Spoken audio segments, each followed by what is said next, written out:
जय श्री कृष्ण मित्रों, आपका हार्दिक स्वागत है आपके अपने चैनल प्राचीन ऐतिहासिक कहानियों पर। दोस्तों, आज हम बात करने जा रहे हैं मेवाड़ के सिसोदिया राजवंश के एक अत्यंत साहसी और प्रतापी शासक महाराणा अमर सिंह जी प्रथम के बारे में।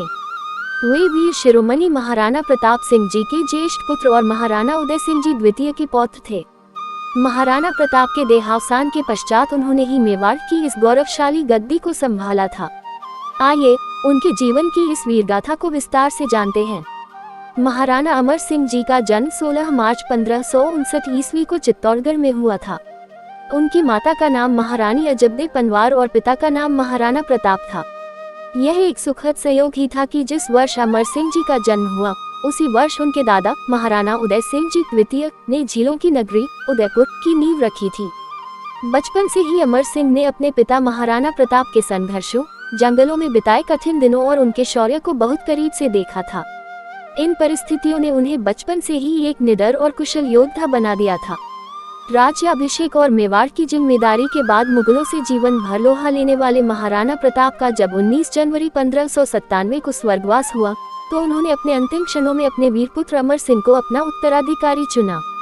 इसके बाद अमर सिंह जी ने मेवाड़ की कमान अपने हाथों में ली और 26 जनवरी 1620 को अपनी मृत्यु तक वे अरावली और मेवाड़ के वीर शासक बने रहे। मुगलों और मेवाड़ के बीच संघर्ष का इतिहास बहुत पुराना था। इसकी शुरुआत तब हुई थी जब मुगलों के भारी आक्रमणों के कारण महाराणा उदय सिंह जी को चित्तौड़ की रक्षा हेतु रणनीतिक रूप से अरावली की पहाड़ियों में जाना पड़ा था।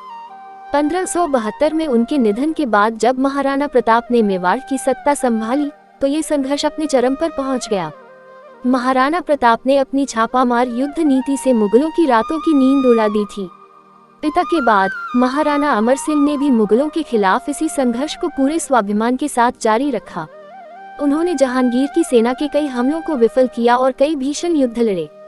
ऐतिहासिक तथ्य यहाँ ये जानना आवश्यक है कि महाराणा प्रताप या महाराणा अमर सिंह ने मुगलों के सामने कभी घुटने नहीं टेके। हालांकि दशकों तक चले युद्धों के कारण मेवाड़ की प्रजा और आर्थिक स्थिति अत्यंत जर्जर हो चुकी थी। इसलिए अंततः 1615 ईस्वी में प्रजा के हित को देखते हुए महाराणा अमर सिंह ने मुगल सम्राट जहांगीर के साथ एक सम्मानजनक संधि की। इस संधि की सबसे बड़ी शर्त ये थी कि मेवाड़ के महाराणा स्वयं कभी मुगल दरबार में उपस्थित नहीं होंगे, बल्कि उनके पुत्र राजकुमार कर्ण सिंह मेवाड़ के प्रतिनिधि के रूप में मुगलों के दरबार में जाएंगे। महाराणा अमर सिंह जी का जीवन अदम्य साहस, अपने पूर्वजों की विरासत के प्रति असीम सम्मान और अपनी मातृभूमि के लिए किए गए संघर्षों का एक अमर प्रतीक है। अमर सिंह महाराणा प्रताप के सबसे बड़े पुत्र थे। उनका परिवार मेवाड़ के शाही परिवार का सिसोदिया राजपूत था। उनका जन्म चित्तौड़ में 16 मार्च 1559 को महाराणा प्रताप और महारानी अजबदे पुनवर के घर हुआ था, उसी वर्ष जब उदयपुर की नींव उनके दादा उदय सिंह द्वितीय ने रखी थी। महाराणा प्रताप ने 19 जनवरी 1597 में अपनी मृत्यु के समय अमर सिंह को अपना उत्तराधिकारी बनाया और 26 जनवरी 1620 को अपनी मृत्यु तक मेवाड़ के शासक रहे। लंबे समय से चले आ रहे मुगल मेवाड़ संघर्ष की शुरुआत तब हुई जब उदय सिंह द्वितीय ने मेवाड़ के पहाड़ों में शरण ली और अपने छिपने के लिए कभी बाहर नहीं निकले। 1572 में उनकी मृत्यु के बाद शत्रुताएं फैल गईं, जब उनके बेटे प्रताप सिंह राय को मेवाड़ के राणा के रूप में नियुक्त किया गया। प्रारंभ में प्रताप को अपने पिता उदय सिंह द्वारा पीछा की गई निष्क्रिय रणनीति से बचना था। यहाँ तक कि उन्होंने अपने बेटे अमर सिंह को भी मुगल दरबार में भेजा, लेकिन खुद उनके पिता भी व्यक्तिगत उपस्थिति से परहेज करते थे। दूसरी ओर अकबर चाहता था कि वह व्यक्ति की सेवा करे और रामप्रसाद नाम के एक हाथी पर भी नजर रखे, जो राणा के कब्जे में था। प्रताप ने हाथी और स्वयं दोनों को जमा करने से मना कर दिया और अकबर के शाही सेनापति राजा मान सिंह को भी उनसे सौहार्द नहीं मिला। यहाँ तक कि उसके साथ भोजन करने से भी मना कर दिया। प्रताप सिंह की गतिविधियों ने मुगलों को एक बार फिर मेवाड़ में ला दिया और बाद की व्यस्तताओं में मुगलों ने लगभग सभी सगाई जीतकर मेवाड़ियों पर एक भयानक कत्लेआम मचा दिया। राणा को जंगलों में गहरे भागना पड़ा और उदयपुर को भी मुगलों ने अपने कब्जे में ले लिया। परंतु तमाम प्रयासों के बावजूद मुगल उसे पूरी तरह से अपने अधीन करने में सफल नहीं रहे। प्रताप के बाद अमर सिंह ने मुगलों की अवहेलना जारी रखी और उनके पास कुछ भी नहीं था। हालांकि उनके पास खोने के लिए कुछ भी नहीं था, क्योंकि शुरुआती हमलों में मुगलों ने मेवाड़ के मैदानों पर कब्जा कर लिया था और वह अपने पिता के साथ छिपने के लिए मजबूर थे। महाराणा प्रताप को मृत्यु के बाद अमर सिंह ने मुगलों पर तेजी से हमले किए, जिसके कारण मुगलों को भागना पड़ा।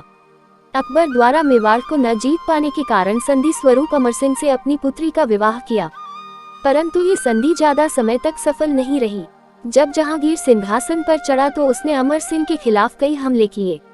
शायद वह उसे और मेवाड़ को वश में न कर पाने की अक्षमता के लिए दोषी महसूस करता था। हालांकि उसे यह कार्य करने के लिए अकबर द्वारा 2 बार सौंपा गया था।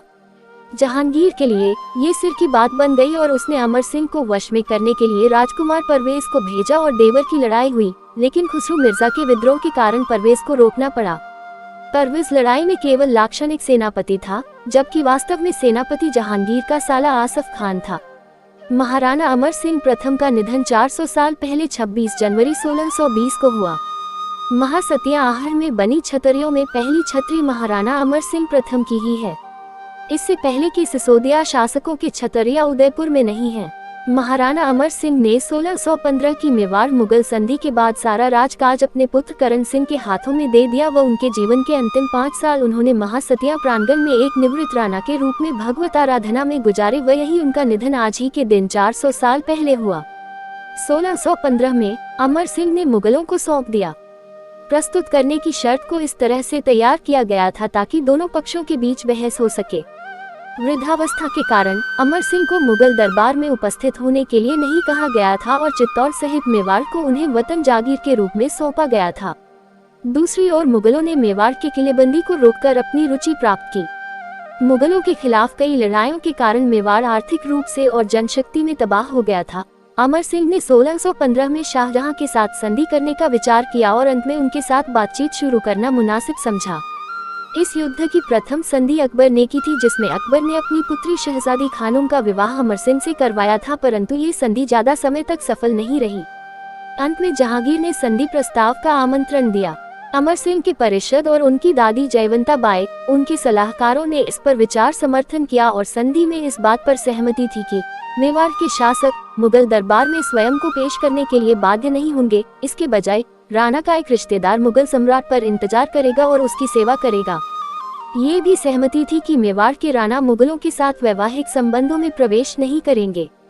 मेवाड़ को मुगल सेवा में 1500 घुड़सवारों की एक टुकड़ी रखनी होगी। चित्तौड़ और मेवाड़ के अन्य मुगल कब्जे वाले क्षेत्रों को राणा को वापस कर दिया जाएगा, लेकिन चित्तौड़ किले की मरम्मत कभी नहीं की जाएगी। इस अंतिम स्थिति का कारण ये था कि चित्तौड़ का किला एक बहुत शक्तिशाली गढ़ था और मुगल इसे भविष्य के किसी भी विद्रोह में इस्तेमाल किए जाने से सावधान थे। डूंगरपुर और बांसवाड़ा के शासक, जो अकबर के शासनकाल के दौरान स्वतंत्र हो गए थे, एक बार फिर मेवाड़ के जागीरदार बने और राणा को श्रद्धांजलि अर्पित की। बाद में जब अमर सिंह अजमेर में जहांगीर से मिलने गए तो उनका मुगल सम्राट द्वारा गर्मजोशी से स्वागत किया गया और चित्तौड़ किले के साथ साथ चित्तौड़ के आसपास के क्षेत्रों को सद्भावना के रूप में मेवाड़ वापस दे दिया गया। हालांकि उदयपुर मेवाड़ राज्य की राजधानी बना रहा। महाराणा अमर सिंह जी का जीवन अदम्य साहस, अपने पूर्वजों की विरासत के प्रति असीम सम्मान और अपनी मातृभूमि के लिए किए गए संघर्षों का एक अमर प्रतीक है। मित्रों, यदि आपको मेवाड़ के इस महान योद्धा की कहानी पसंद आई हो तो हमारे चैनल को लाइक, शेयर, कमेंट और सब्सक्राइब करना ना भूलें। जय श्री कृष्ण, जय मेवाड़।